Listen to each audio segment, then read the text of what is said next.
Hello and welcome. You're watching Ask BQ on BloombergQuint Live. I'm Devina Khanna. If you've got questions on equities, this is the perfect show for you. Send them across to us on Twitter, Facebook, YouTube and WhatsApp. You can also call us on 022-4540-4141 or email us at askbq@bloombergquint.com. Just make sure you add the AskBQ hashtag. All right, just before we get in across and get our guests on board to address some of those queries, important to take note of what the markets have been doing. So again, you're seeing volatility spike. Remember, India WIX is approaching its all-time high levels that it hit during global financial crisis. It's up 11.5% right now, had gone past 81, now stabilized somewhere around 80.29. For the indices, for the Nifty as well as the Sensex, we are in the green by about 2.5% apiece, but that wasn't until just about 1 hour ago. Before that, we did see a downward drift on the indices led primarily by the likes of an IndusInd Bank, which plunged almost 30%, and an intraday recovery that came about in the stock on the back of some clarifications regarding payment of 80% of the loans from the promoter. The stock now at about 336 odd rupees. The Nifty Bank for itself, and that's the key culprit of the moves in the recent past, is up marginally about under 1%, 0.75%. So not being able to really match up to what the index is doing, so has been an underperformer of sorts ever since the correction started.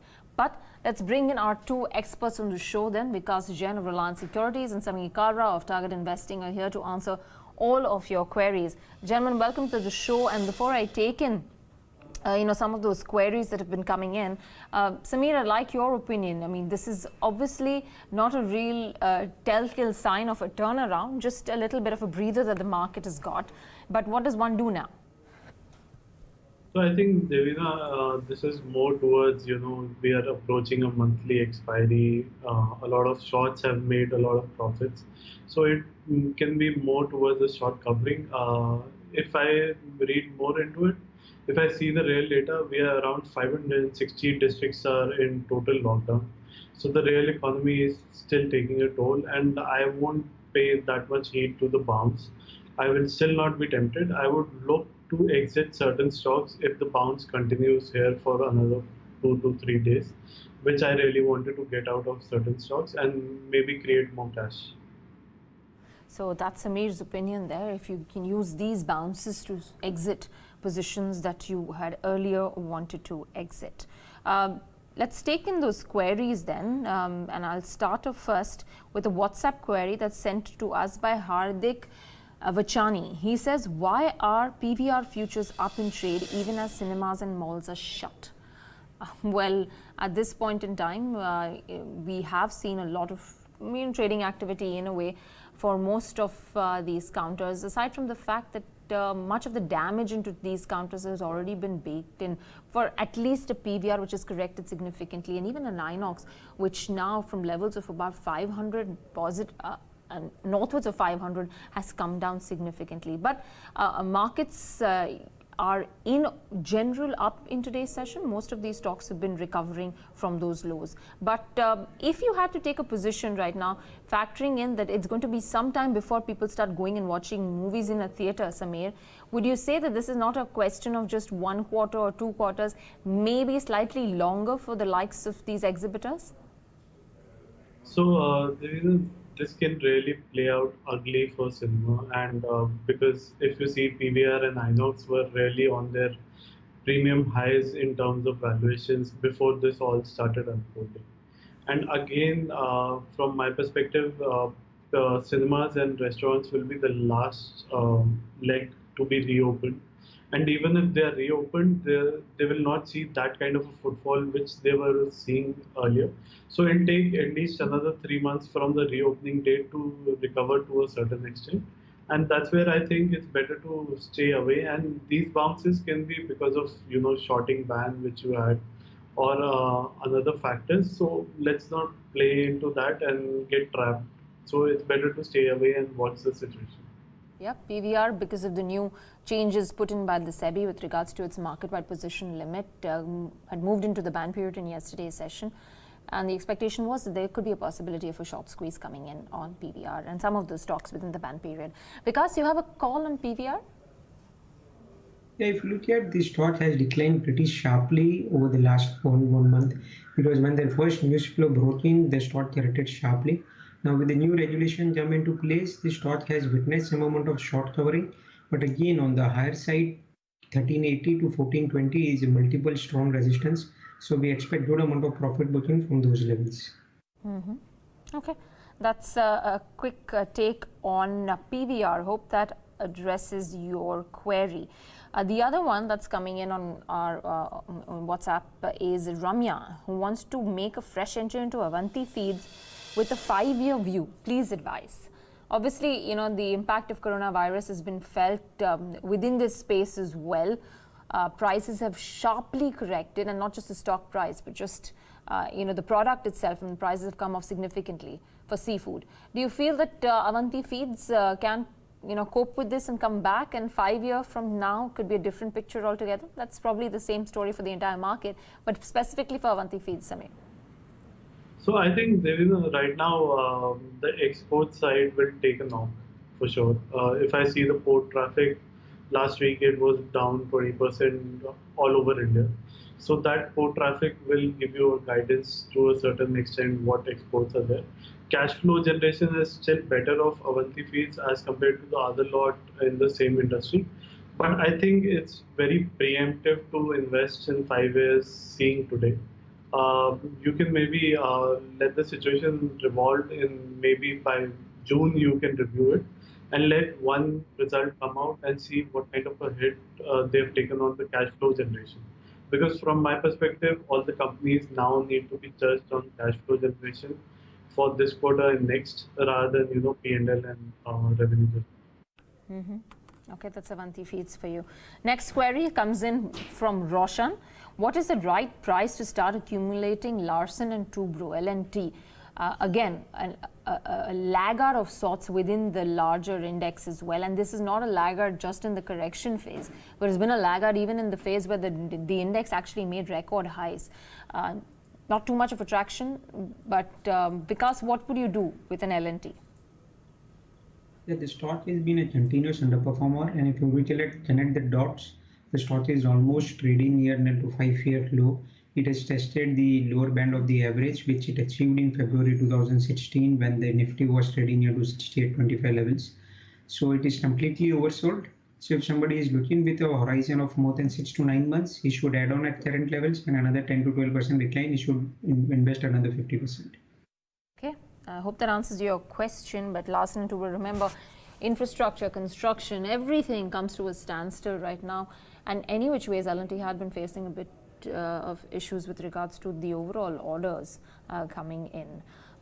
Watch out for that one. Rakesh sends us another query then and says, have the markets bottomed out and should I start investing now? It's a very tricky question, Rakesh, and it's difficult to really say. And if you've been hearing a lot of comments that have been talking to us on our platform, nobody is able to really pinpoint and tell you whether a bottom is in place right now. But before a bottom gets into place, medical solution first needs to come out with regards to the entire coronavirus issue. But I'll let the experts take that question as well. So, I don't know how confidently you can say whether a bottom has been put in place or not.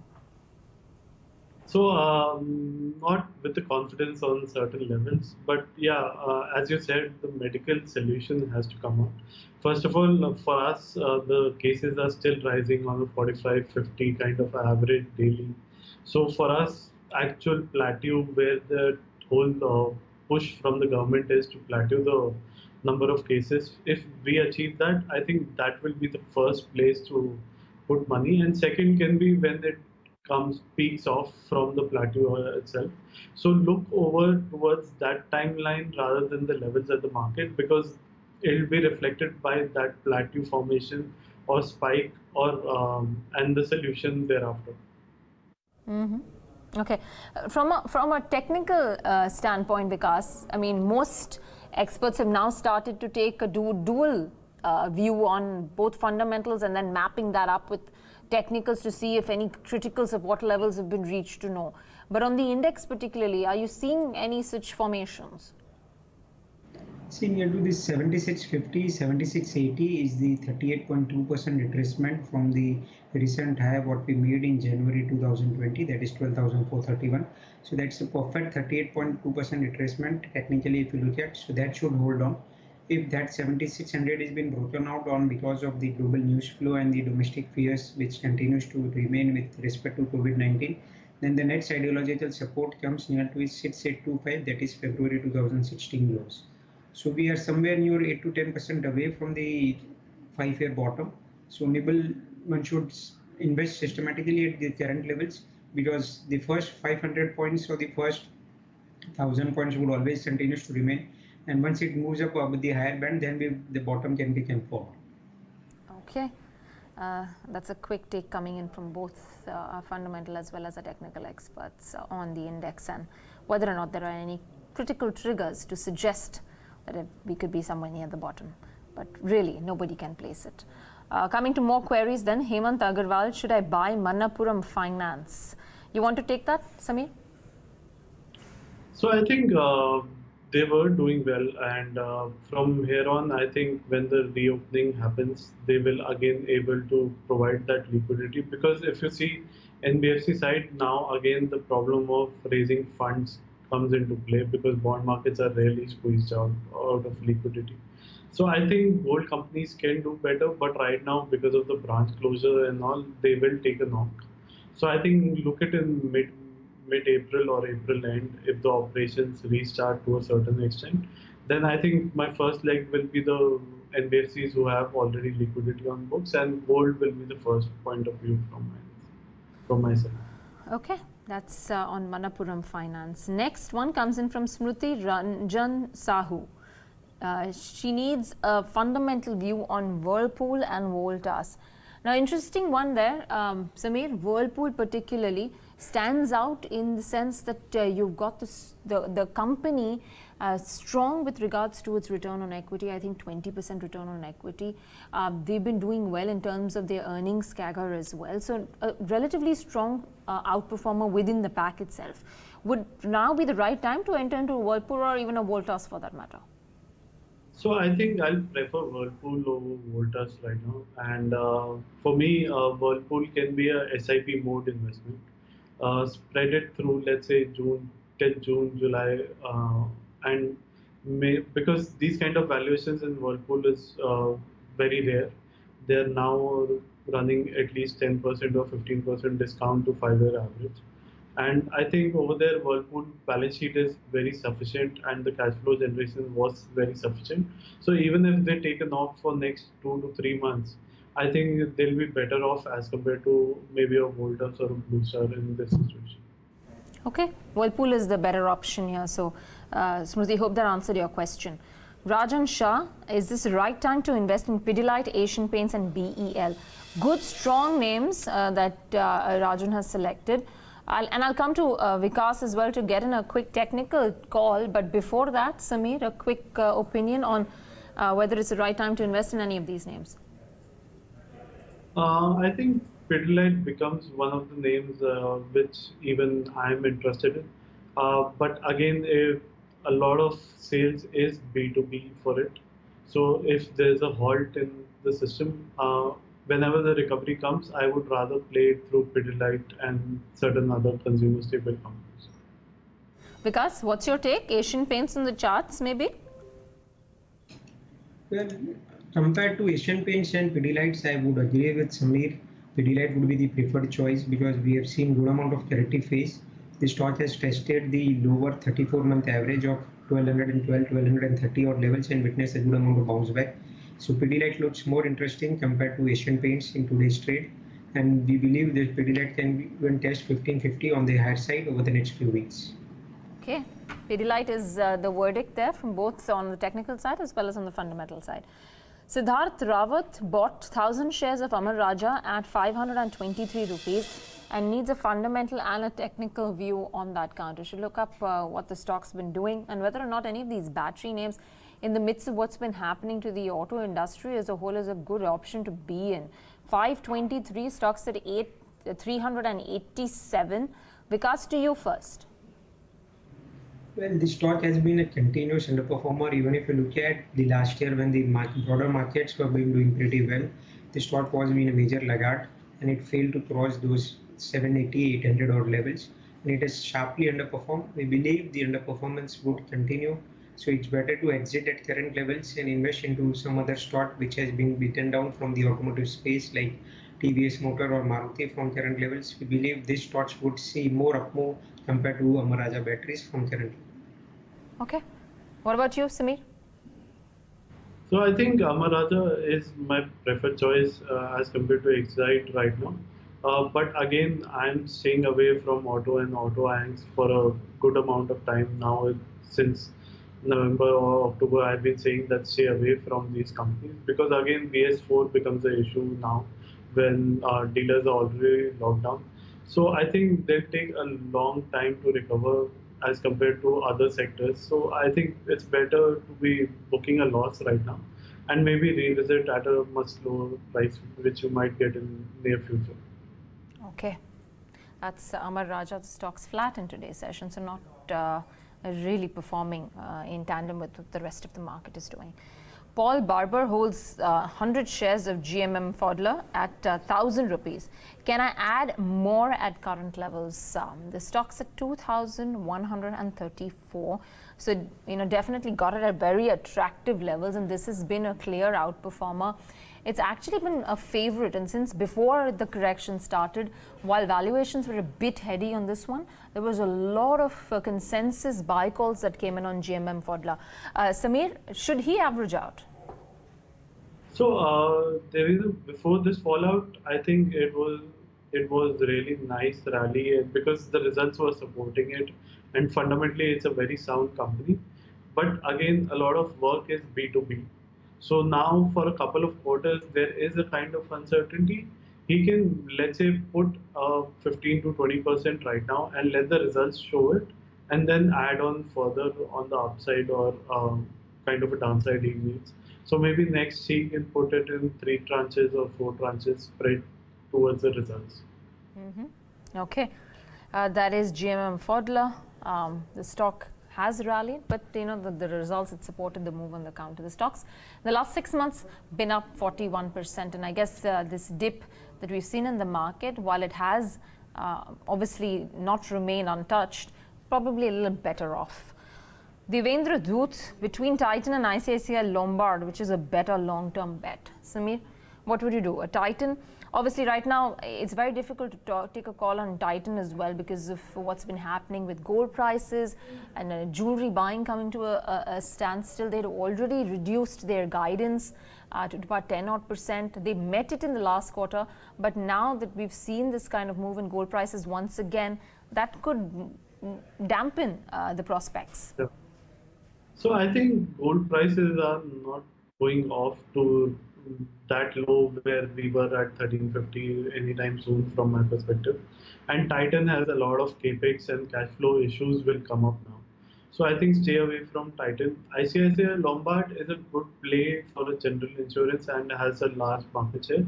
So maybe you can do a SIP over there and be a better off investment as compared to Titan.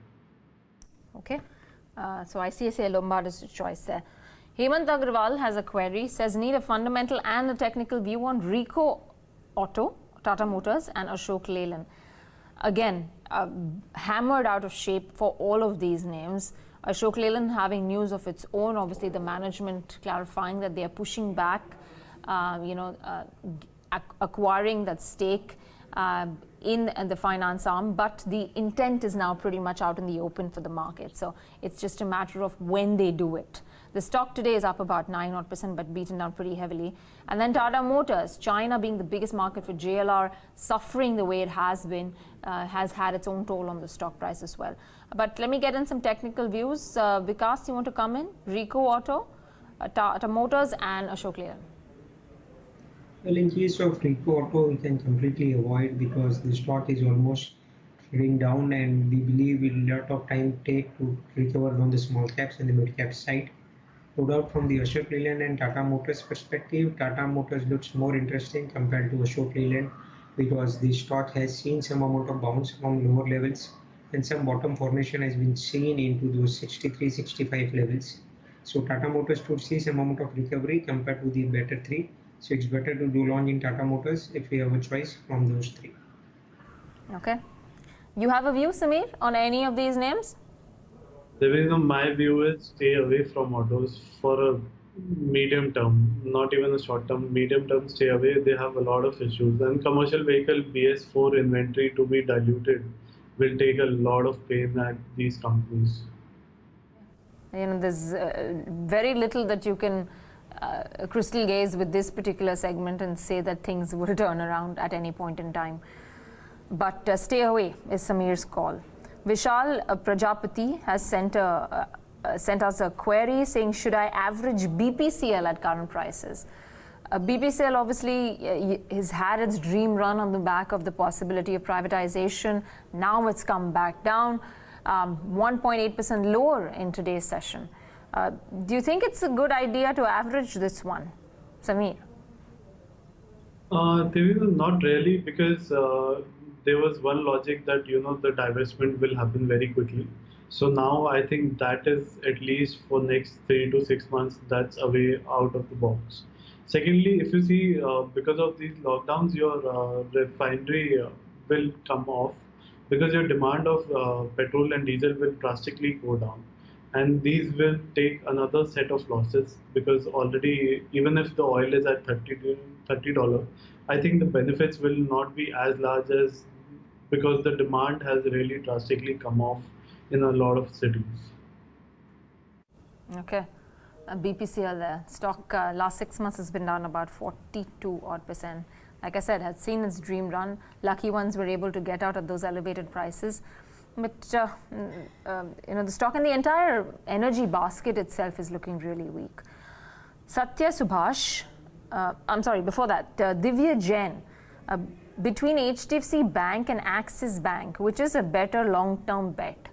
Obviously, I'll get in a chart check as well, but Samir, the point is, for both of these banks, now price to book levels are extremely mouth-watering.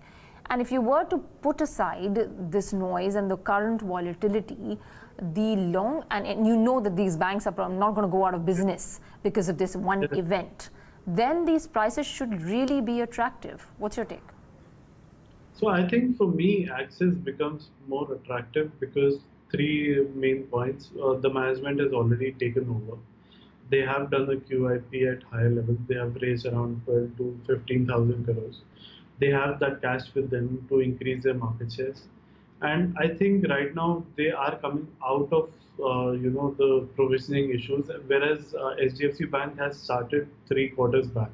They have management change coming up, though the quality has been really unquestionable, but the unsecured lending is still a question for me. So I think for me right now, Access will be a better off bet to start a SIP investment rather than a HDFC Bank for right now. Interestingly, Mr. Aditya did talk about the unsecured loans yesterday. He said it's just about 16% of the overall outstanding, and within that as well, the 6% is cards, 10% is personal loans, and from the personal loans, about 75 to 80% comes from the salaried class. So they're not too worried about the unsecured loans that they have given out. But a chart check, Vikas, on HDFC Bank. Stock was being an outperformer, but it has reversed completely. And even in last 2 days, the stock has been underperforming. But we believe the stock has retraced almost from 1250 to 750 levels. So the bottoms are being in place. We should see a good quick bounce near to those 820, 830 odd levels. So a good swift recovery of 50, 70 points on HDFC Bank is being through, and one can go ahead and buy at current levels. Okay. Satya Subhash. He's bought shares of Praj Industries at 100 rupees. Can I buy more? Is his question. Vikas, I'll stay with you. Does it make sense to average out Praj at these levels? What are the charts indicating? No, I think one should avoid, because the stock has been in continuous downtrend.